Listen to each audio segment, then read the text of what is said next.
Round 4 of Norway chess was played today, and I'd like to start with the game Li Chao against Magnus Carlsen. Carlsen with the black pieces, and well, we've seen him play e6 before. It's been doing pretty well with that. Today he played the Slav. Doesn't often play it, but well, a very solid opening indeed. Now one could expect e3, knight c3. Li Chao exchanged on d5. Now, at lower levels, let's say, there are still plenty of play in this position, particularly if white plays with bishop b5 or queen b3. These are interesting moves. But Li Chao played the dullest continuation. He just played bishop d3, and this was the position on the board after 10 moves.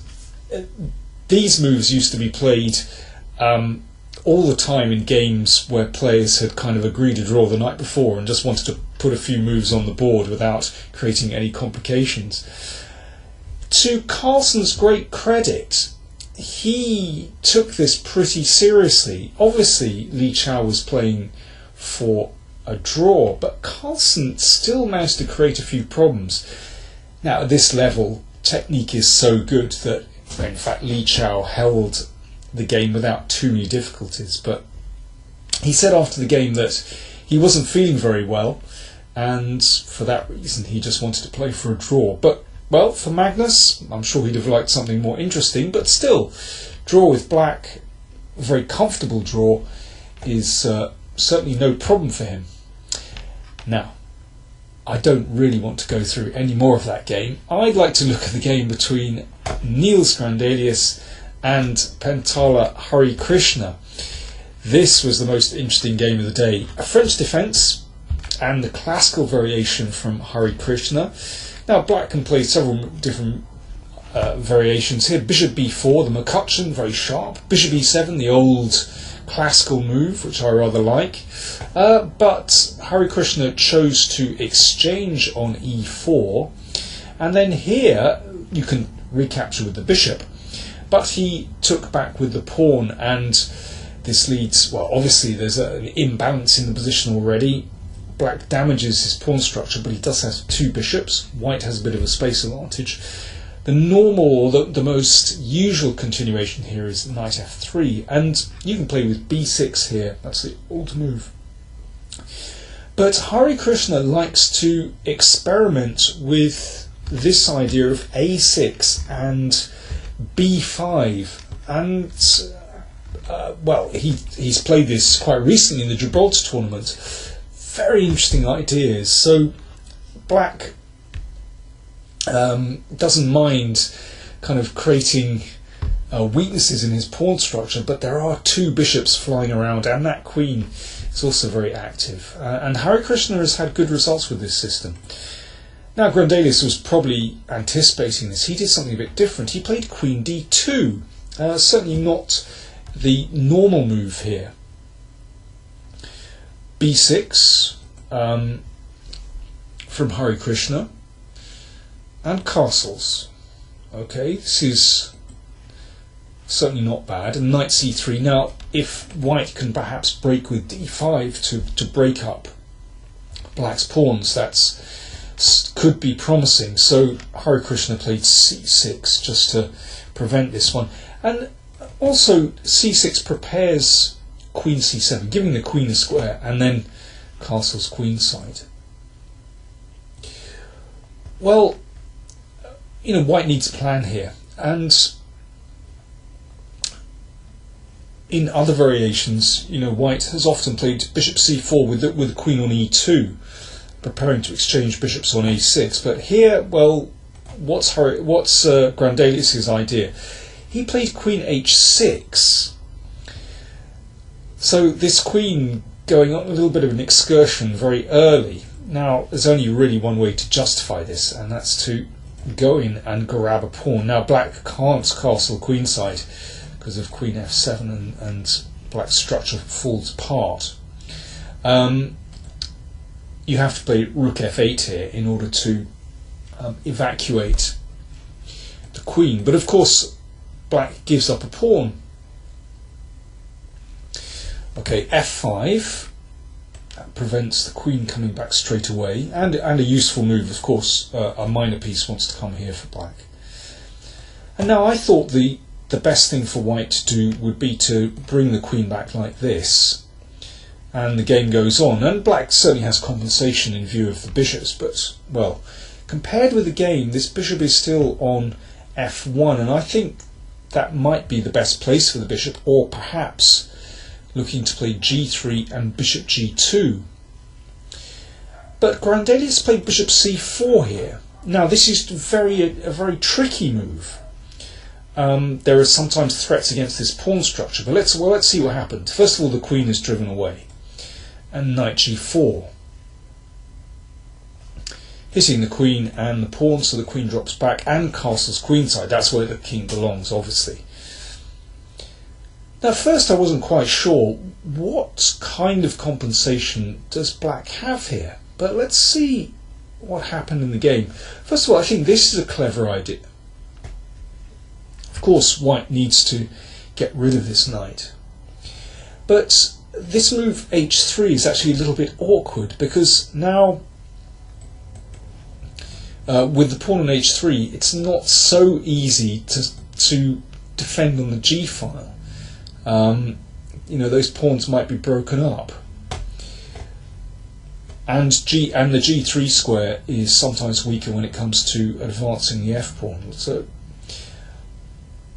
well, knight e5 now played, and we can start to see the point of bishop c4, that very often there can be the chance to sacrifice here. So there is some pressure here, but the knight on e5 is not that stable. Well, very sensibly, king b8 played by Krishna, so avoiding any kind of sacrifices. Knight f7 and bishop e6 check. Rook e1. And now excellent play from the Indian. b5.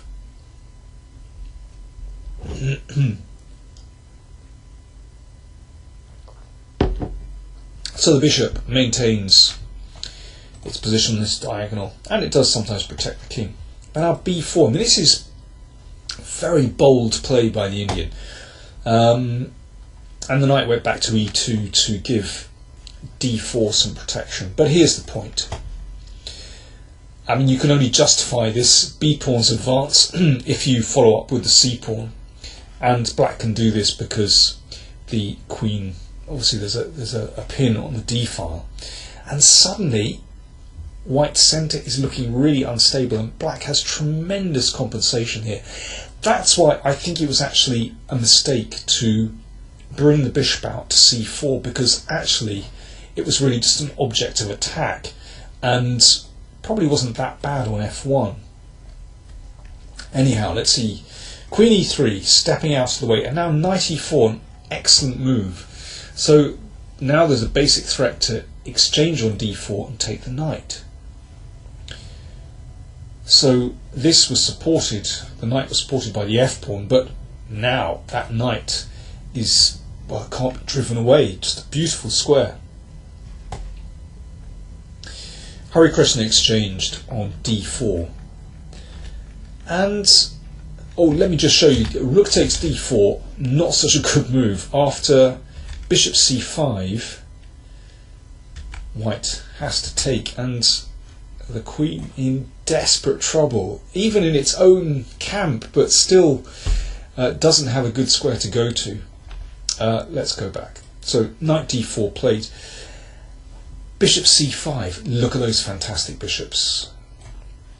Doesn't matter about the pawn disadvantage, the black's minor piece is just looking tremendous here. So knight back to f3 to support the bishop. And here Krishna was kicking himself after the game.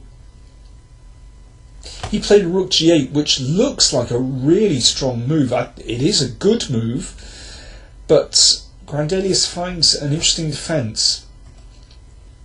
He said after the game that he really should have played queen b6, and this does look really strong. It's very hard to see how white can actually escape from this pin here. So for example, g4, and now just very simply double on the d file. And I don't think white is escaping. Rook g8 also looks incredibly strong, hitting g2, and if, say, rook g1, then rook g3, and that just increases the pressure. It looks terrible. But Grandelius played g4, an interesting idea. Now, this was taken, and knight e5. So it's getting tricky. This knight flings itself back onto this excellent square, hitting the rook, and black has to take care. You could put the brakes on here and just retreat the rook back to g8, but then that allows white to simplify like this, and that should be a draw. Let's go back to this position, but Hare Krishna had prepared something else. Rook takes d4, it's getting very tactical now, and rook g3. So hitting the queen, if the queen moves away, then you just take on d4. Looked desperate for the Swede, but he found a really good defence. In fact, there's a couple of tricky variations. He gave up his queen, but he could have played queen takes rook, rook d7, and taken on f7. Now, objectively, probably better for black. He has a queen and bishop against two rooks, but with a rook on the 7th, the king a little bit exposed, rather tricky. Probably winning for black, but not easy. Grandelius played another queen sacrifice. He played queen takes knight. So rook and knight against queen. But suddenly, without that light squared bishop, the king starts to look a little bit drafty. Those weak and light squares around the king not looking too good. Maybe the rook can switch to c4. For example, if, well, let's say a5, then rook c4, nasty pin, and knight back to d3. And black would have to give up the rook, and then, well, all bets are off in that position. Anything could happen. So, well, interestingly, if you put this position through a computer, it comes up with moves like king a8 or king b7. Now, these moves are kind of so inhuman, putting the king on a light square. Hare Krishna, running short of time, both players getting short of time, played a much more human move. He decided simply to chop pieces. You know, there is a big danger that white could break open the position with f5. I mean, I've mentioned rook c4 as a possibility, but f5 is also in the air just to break open lines for those rooks. Very dangerous position. So I think very understandably Hare Krishna decides to simplify the position. Now, he gives up the b pawn, but at least somehow the position has calmed down, and in time pressure, well, still tricky, but not too much to worry about. a4 from white, good move. King a8, preventing a5. King b1, good move from Grandelius, because black, after king here, was suddenly threatening to move the queen in. So now the king finds a safe spot on a2. And, well, these moves were made in time pressure, slightly safety first, but I think actually good play by both players. The knight has come back, everything's protected, the bishop controls the knight squares, so no danger of the knight flying in. Little bit tricky here, proving the position of the bishop. Queen b7, rook c6. I mean, maybe Grandelius was expecting the queen to go back to e7 and they'd repeat the position, but suddenly bishop f4. Tricky. If this is taken, then queen b4. Well, actually, this is still a draw. I think simply by giving up the knight for the 2 pawns should be a draw. But instead, Grandelius, past the time control, found a very simple way to draw the position, actually. And now it's simply perpetual check. Black king can't escape from this. Of course, if it goes in the corner, then rook c8 is mate. So they repeat the position, and that is a draw. A tense game. Very tense indeed. That was the best of the round. In fact, all 5 games were drawn. Which leaves Magnus Carlsen on 3 out of 4. Maxim Vachilikov and Vladimir Kramnik on 2.5 out of 4. Saturday is a rest day, and then they resume round 5 on Sunday, and we can look forward to the game between Magnus Carlsen and Anish Giri. Thanks for watching.